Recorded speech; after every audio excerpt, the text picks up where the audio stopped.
Hi friends, రండి video లోపల పోదాం. దాని ముందు చూసారంటే మన యూట్యూబ్ ఛానల్ని మర్చిపోకుండా సబ్స్క్రైబ్ చేసుకోండి. మన వీడియో నచ్చితే ఒక లైక్ చేయండి.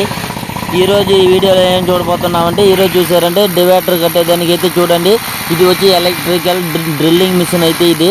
ఈ డ్రిల్లింగ్ మిషన్లో అయితే చూడండి, సిమెంట్ రోడ్డు వారు అయితే చిన్న చిన్న బొక్క వేసి దాంట్లో అయితే 4 ఇంచు రాడ్ దోపిన తర్వాత దాంట్లో వచ్చి కాంక్రీట్ పోస్తారు. చూడండి, సీట్ అయితే దాంట్లో రెడీ చేసి పెట్టి ఉంటారు, ఫిట్టింగ్ చేసి. దాంట్లో అయితే సిమెంట్ రోడ్డు వారు అయితే డివైడర్ కట్టేదానికి చిన్న చిన్న హోల్ చేస్తున్నారు. చూడండి, ఇది వచ్చి అక్కడక్కడ సిమెంట్ రోడ్లో బొక్కేసి దాంట్లో 4 ఇంచు రాడ్ అయితే దోపిన తర్వాత మామూలుగా కాంక్రీట్ పోస్తే అది వచ్చి డివైడర్, ఈ కాలువ వారు అయితే డివైడర్ కడుతున్నారు. దానికి చూడండి, అతను అయితే ఈ డ్రిల్లింగ్ మిషన్తో అయితే హోల్ వేస్తున్నారు. చూడండి, జారి పడిపోయినాడు అన్న అయితే. కాలు అయితే చూడండి స్కిప్ అయిపోయింది, అక్కడైతే జారి పడినాడు కాలువలో. చూడండి, పడినా కూడా ఎంతో కష్టపడి ఈ హార్డ్ వర్క్ అంతా చేస్తున్నారని. అలాగే మన యూట్యూబ్ ఛానల్ మర్చిపోకుండా సబ్స్క్రైబ్ చేసుకోండి. మన వీడియో నచ్చితే ఒక లైక్ చేయండి ఫ్రెండ్స్. మనం కూడా వీడియో తీసేదానికి ఎంతో కష్టపడి ఈ వీడియో అంతా తీసేస్తున్నాము.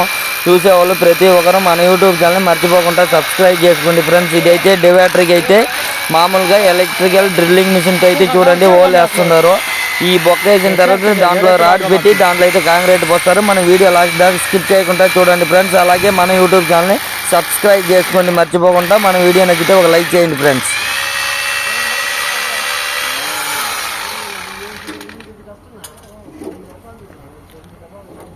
బొక్కల సమస్య కూడా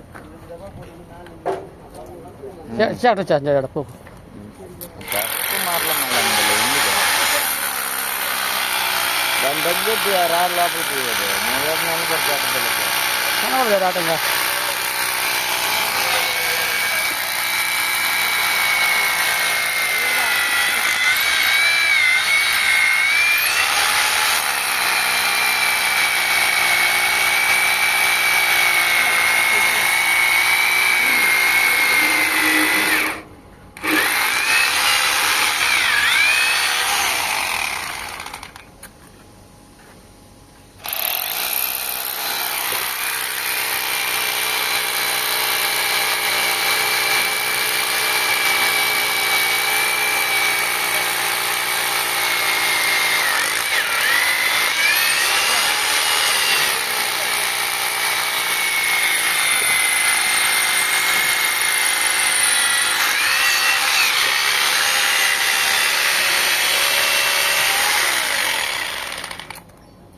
que